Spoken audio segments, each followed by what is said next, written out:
We used to hunt Eildon with the hounds, and that's a stag in a bloody boat, and old Stan Green.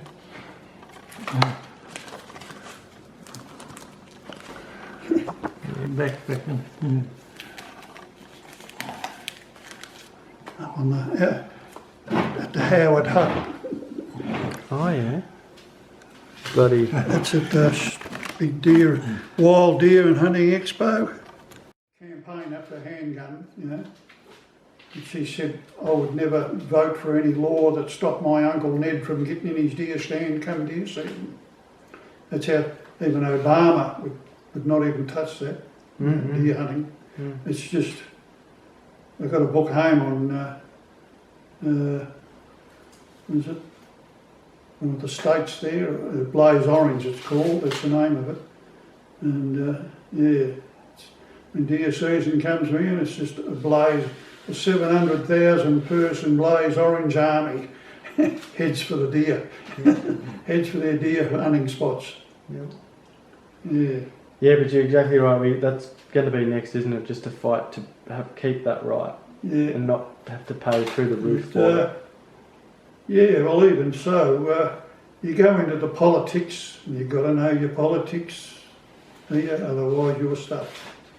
You've got to go in there, you've got to have your I's dotted and T's crossed. You've got to know everything. Unfortunately, at this stage, the other side don't know what they're talking about, because it's all in perceptions. You know, they haven't got no experience whatsoever. Yeah. You know, people who don't own guns, don't shoot, don't know nothing about it, shouldn't be anywhere near formulating policy on firearm laws or control.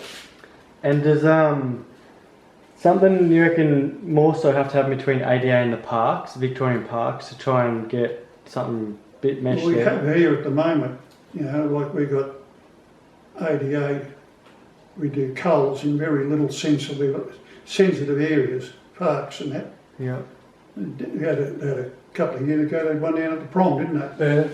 Last year, I think. Last 2 years they've had a cull on the hog deer down the prom. First year they got about 50. They were very happy with that because they're mainly around all the camping areas. So they just closed off those areas for a weekend and had a cull.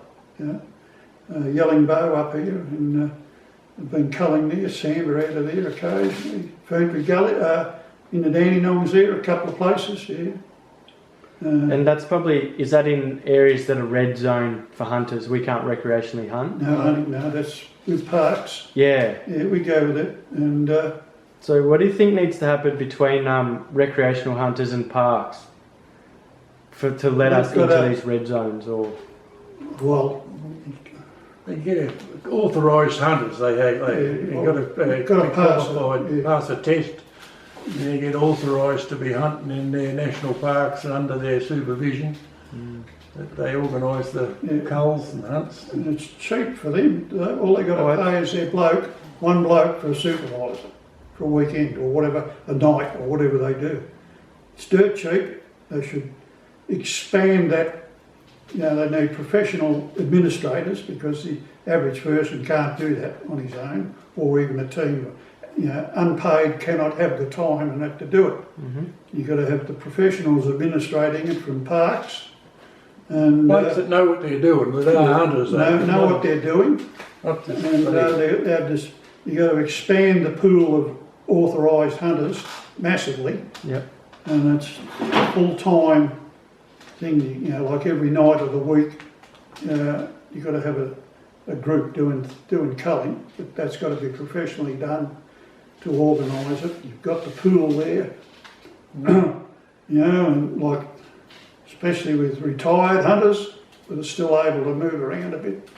You know, most of it's spotlighting naturally, but that's the thing. But you've got to do that, and daylight, you know, in any big areas. They used to do it in the, you know, where they do all the logging, don't they? Some of the logging coops, but they cut that out now, didn't they? Because professional shooters, what are they? $80 to $100 an hour. Yeah. Helicopter pilot plus helicopter. That's unbelievable. They've got like 30,000 registered deer hunters. They could take I'm sure there's a fair percentage of them that'll go and do it for free. Yeah. Yeah. Get 500 of them for a start, professionally organised, administrated.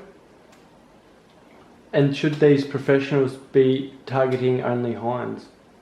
Yeah. If possible. Yeah, like we should be going in there now, like these, into the park, during the winter, under supervision, spotlighting hinds. All everywhere, you know. Yeah, and that puts a cease on the population and then something to manage from there.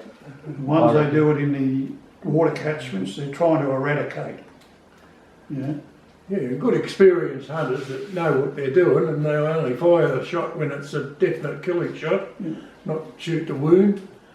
No, not sort of blazing away shooting at every bloody thing. Just most times the blokes that know what they're doing, they can place a shot, they kill the deer straight away. In open country and burnt areas where the scrub's still low, you can easily see a deer from a helicopter or they're dead meat. But in heavily forested, you cannot cull them. How can you humanely shoot Sambar running through thick bush, you know, going every jumping, you know, deviating and all that, humanely? Yep. You know. Yep. Yep. No, well, that's bloody pretty awesome, gents, as far as that goes. Might just get a few photos of your photos, if that's alright. Yeah. What sort of photos do you want? Yeah,